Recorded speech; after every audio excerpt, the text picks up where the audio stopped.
Chapter 1000. Lim. S. T. plus D. T. equals 0 V. T. Rightward arrow infinity. Time fades into void. Distance and sorrow vanish. Vastness swallows all. / define function to simulate time on a 24-hour cycle, closed loop, time _on _ loop, T, equals mod, T, 24, / modulo operation to loop every 24 hours. This shows that no matter how large the number, T, becomes, it wraps around after 24 units, suggesting a closed loop in time, where it keeps repeating itself after a set period. Error, requires balanced save file numbers between 4 and 86,400 for maintaining field stability. Unable to create said save files. No superposition found within all many world options. Collapse of wave function. Viability status, 100% failure. Cyberstan computational analysis. Heavland, upper atmosphere. A clear sheet of paper rotated out of the void. Standard font laid before me the conversation between me and my daughter. It mapped to my vision as part of a heads-up display.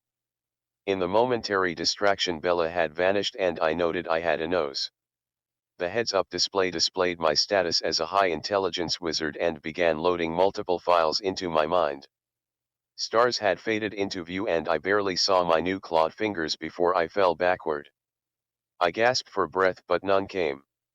The thin air of high altitude pulled hard at my lung capacity. I panicked, spinning out of control. My eyes seeing the jagged snowy mountains below blur unruly fall. Pain. A light burning of air friction against the skin of my face, arms and legs grew in severity. I balled up, feeling I should be freezing in the nearly airless vacuum. I knew I had a strong fear of heights. This meant Bella knew it also. This was planned. Anger snapped me out of my terror. I saw my clawed, no, taloned hand again.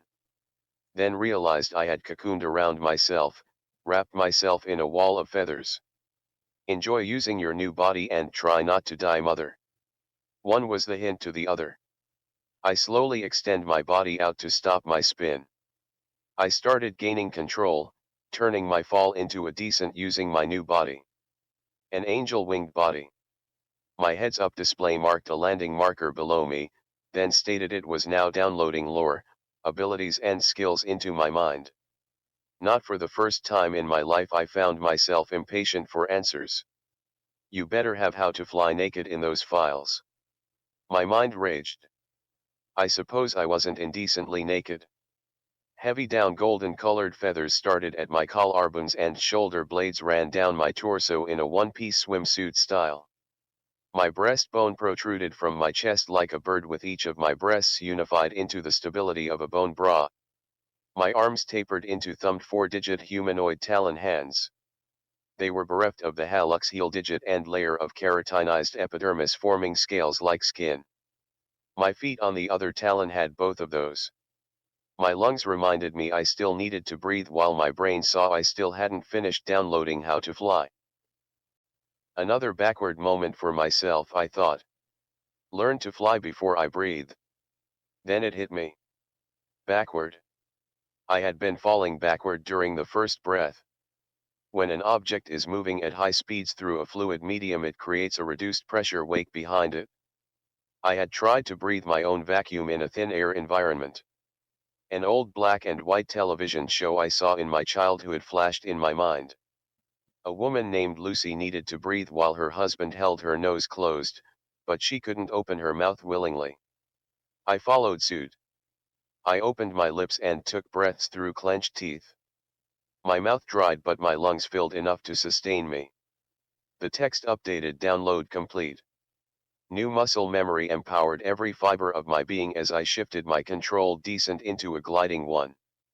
Class and racial abilities entered my mind, their use and downtime became instinctive. This avian humanoid I had become was called the aerial species. Their back wings would mimic the arms when in use and were too small to fly on their own. Their racial alignment to light mana gave an enchantment called light to lessen their weight enough for limited flight or a soft landing. Relief washed over me as the marker in my vision updated to alter MT Pantheon, becoming a destination I could actually land on instead of crash upon. As I approached the high mountain outcropping, its cave and the marker on a stone table, the gathered beings watching me descend. I bewildered my countenance over their presence. They pointed and began to lightly cheer at my approach.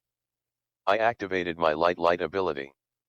Both a timer for 30 seconds of flight and a 1.5 minute cooldown began counting in my heads-up display.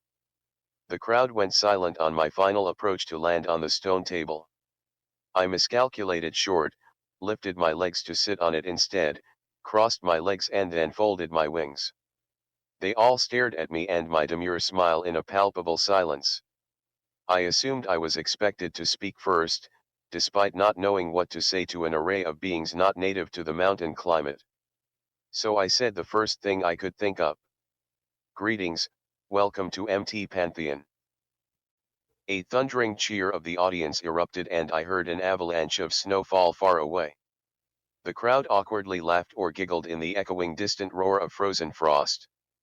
A human-looking man in a black suit holding a book had been standing by the stone table since before my arrival, put a green silk toga on me, while one of the three Ariel approached us with pride. The suited man speak the English common language and stated his name was Artie Cheslek, the majordomo of MT Pantheon, then introduced the female Ariel as Lilanel of House Feather. My stats had apparently been maxed out on lore and communication. She spoke to me in the native Ariel language called Saring speech here in Hevland. My original brain barely understood her. I was Bel Umuamua from the Laniakea. My lore translator clarified immediately, "Are you beautiful All-Mother, the messenger from afar arriving first belonging to the immeasurable heaven?" My time at Collage reminded me that Laniakea was also the name of our galactic supercluster. I knew this world was a universe in a jar, but I chose to treat it like it was part of the material realm as much as possible for this question. I pointed to the sun and stated in all speak, "I am Bel, mother of Bella and great-grandmother to all upon this world. I'm embodied in an avatar like the reflection of the moon in a pond. Know that your world's star is based off of one of tens of billions of stars home to the Triangulum Galaxy. My Milky Way galaxy houses hundreds of billions. We are neighbors in the great Laniakea, along with 100,000 other galaxies. We are all part of the immeasurable heaven.